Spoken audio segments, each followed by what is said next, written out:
Okay, this is the last part of my Blu-ray collection, part 4. I got 70 some Blu-rays, so that's why it's just taking a while. I got 11 more to go through, so bear with me, people.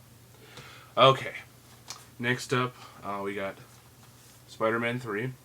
A lot of people badmouth this movie and whatever. I enjoyed it. I know there was some stuff in it like Sandman that shouldn't have been in the movie, and Venom should have been in a lot more, and there were problems with it, but it's an enjoyable movie. It's a 2-disc set, so it's looks pretty good. Next up, probably the most embarrassing thing in my collection is Street Fighter. I talked about this on my update last week.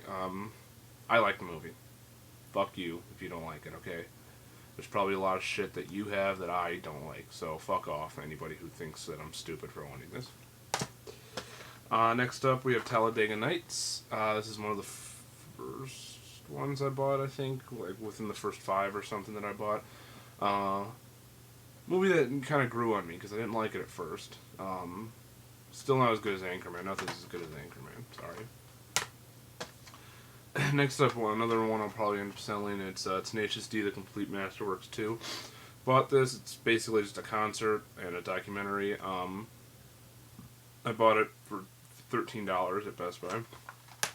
I have yet to watch. I watched little bits and pieces of it. Texas Chainsaw Massacre, the original one. This movie's fucking great. I watched it. I can't remember how good it looked, though. I'm sure it looked decent because I would have remembered if it looked terrible. It's got a 5.1 DTS track, and it's actually got some Blu-ray exclusive interview with Terry McMinn. So, yep, I enjoyed it. I got it for $23 when it first came out at Best Buy. Next one up, we got Urban Legend.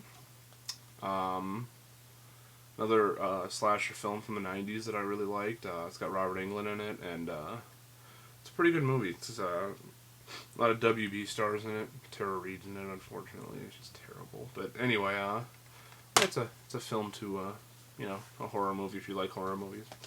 Next one up, kind of weird to have on Blu-ray, but I got it for $20. Waiting. I love this. The first time I saw it, didn't like it. Saw it again on like Showtime and watched it over and over, and this movie's fucking hilarious. I had rented the sequel, Still Waiting. I'm sure it's terrible. I didn't get to watch it, but this actually has an introduction from the director specifically for the Blu-ray release, so it's not really anything special, but anyway. This one I got used on Amazon for pretty cheap. Can't remember how much. It's WrestleMania 24. I bought this, I bought it on demand when it first aired, and Comcast kept telling me that it was an HD, and I could never find an HD option. So I got to see it in crappy, standard definition, and then this one comes on, and I get to watch this, and it looks fucking great. I think the main reason I bought this was so I could get the complete 2008 Hall of Fame ceremony, because I had seen about an hour and a half, something like that, at like 2 in the morning, the night before the actual WrestleMania, and I didn't get to see all of it. I wanted to see, my god, what the hell's his name? Feels stupid as shit. I cannot, Ric Flair, what the fuck is wrong with me? Why couldn't I remember that?